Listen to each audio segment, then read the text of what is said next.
Welcome to a new daily top Askreddit video. Today's topic. What is the most unattractive physical quality someone can have? I had a math teacher who used to foam at the mouth. It wasn't rabies related, he just had foam build up on the corners of his mouth. Love that you clarified that it wasn't rabies related. Because if it was rabies, it'd be attractive. If you scroll long enough, you can find your whole self on this list loudly crying. A comment is directly above, covered in feces and excrement, lol. We all need to keep warm in the winter. Some people naturally make smells and sounds that literally makes me want to run. I went hiking with a friend last summer and noticed that when he works up a sweat, he smells like wet dog and very pungently so. It's not a personal hygiene thing. We went for multiple days, shared a shower that he used twice a day, and I noticed him wearing different shirts but he just smells like that. Poor guy, it's not like he can help it. I had a job where I had to ride the bus through a pretty nice neighborhood with a lot of parks. Just about every morning, a really handsome, tall, fit older dude and his wife would get on the bus to go home after their morning jog. My guy smelled exactly like a sweaty horse in an unmucked stable. It was uncanny. He was aware of it and would go stand in the back of the bus exit, poor dude. It's that sniff people do, you know the one. The deep gross throaty one.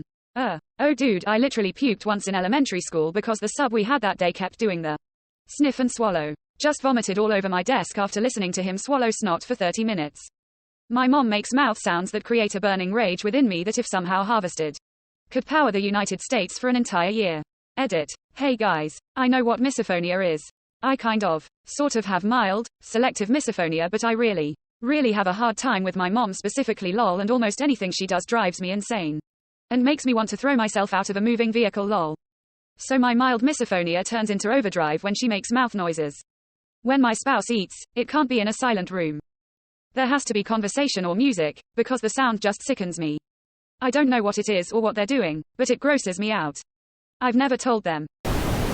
Bad Bo. I smelled a dude from a table away at a bar and I had to quit drinking and just leave. A friend of a friend who uses natural deodorant came to my house once and my friendly Askreddit retriever started growling at him and bristled all of his hair up. It was that offensive of a smell. Haven't read something so funny in a while. At least you quit drinking. This dude smelled so bad it changed his life. When they have just a strip of hair left but refuse to shave their heads.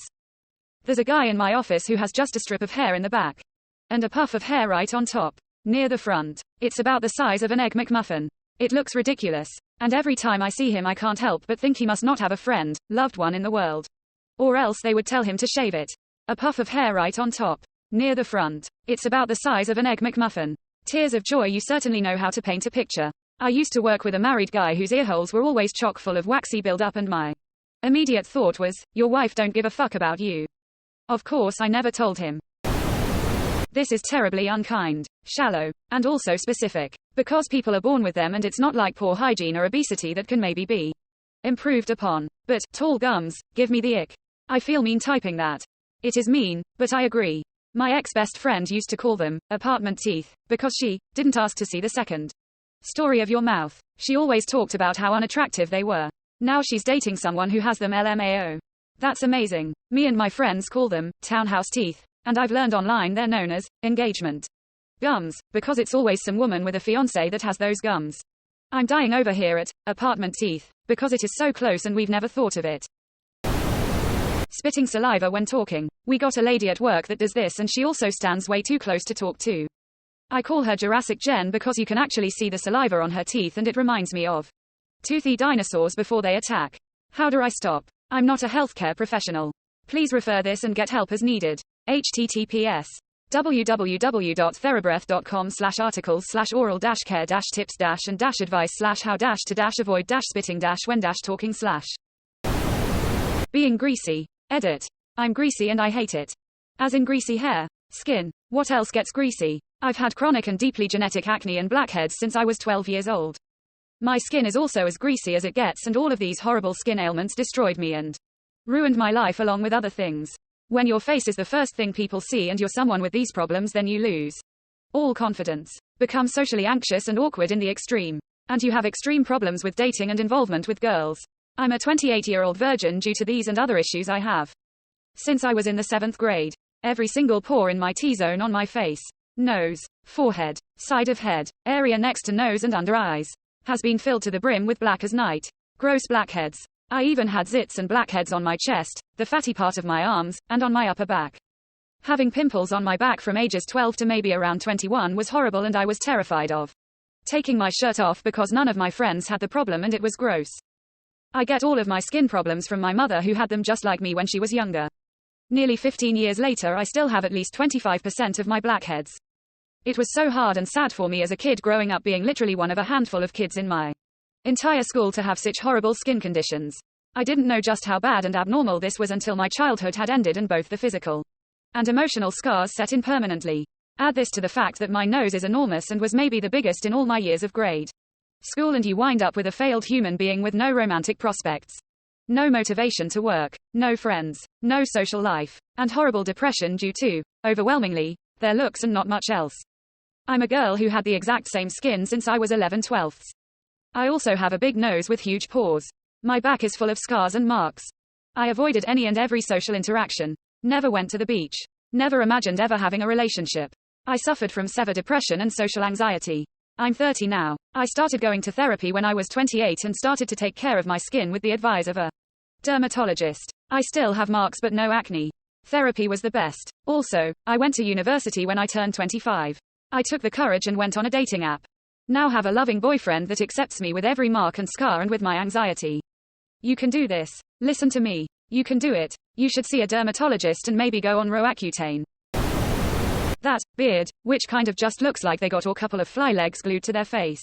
Out of all the things here, this is just vicious. I will be thinking about this for days. Tears of joy, tears of joy, tears of joy, tears of joy. A relative of mine recently learned how to trim his facial hair nicely. And it's a huge relief. Because he had been rocking the pube beard for years. A bad beard. Overgrown. Unkempt, or someone who insists on growing length when they don't have the density for it. At first I thought you wrote destiny instead of density, and I questioned my whole life. 1. You're my density 1. Nose hairs that rustle with the slightest breath or spoken word. We had a dude nicknamed Nostraldomus because of his aversion to nose hair trimmers. Solid nickname. A facial disfigurement. I have one and it's constantly brought up, and I've been called ugly since grade school. Friends told me that girls rejected me because of the disfigurement alone. They thought I was a great guy, I was just ugly. You don't have to date someone you don't find attractive. I get it, but it still hurts to know that's the only reason they said no. I've also had customers at different jobs bring up my disfigurement as well. The most recent one was a positive comment about my work ethic. But they referred to me by my condition alone. My name is on the receipt and on my uniform. My best friend since first grade had a facial disfigurement. She was teased throughout school, and I was the only one beyond her family to recognize her value. People in public places would also point at her and laugh or make faces expressionless. She was and is kind, fun, wise, loving, and has the most fantastic imagination. She always stayed very grounded and in time managed to not care about the insults. I was continuously impressed by her.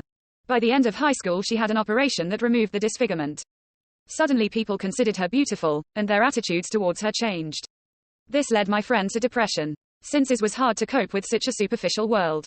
She is okay today, but it did take a couple of years for her to cope. I had a surgery to take a deformity on my leg that was hidden. Getting rid of that was hard because it was in fact part of me. I get where your friend is coming from, to a much lesser extent. I didn't have a disfigurement, but I was morbidly obese and lost 120 pounds in 9 months. People who hadn't ever noticed me or acknowledged me all of a sudden gave me the time of day. I've gone through big and small eras my entire life, and I learned to notice when I'm being snubbed. But honestly, worse were the two-faced people who came out of the woodwork once I lost all the weight. And then if I gained any back, you could see the disappointment and disgust in their body language. It's horrible that people treat you like that. I'm sorry that you have to go through that sad face. I'm not sure if this is admissible, but if someone eats in a disgusting way, it makes me physically wretched to be around them. My friend eats like a fucking pig and I have to leave the room.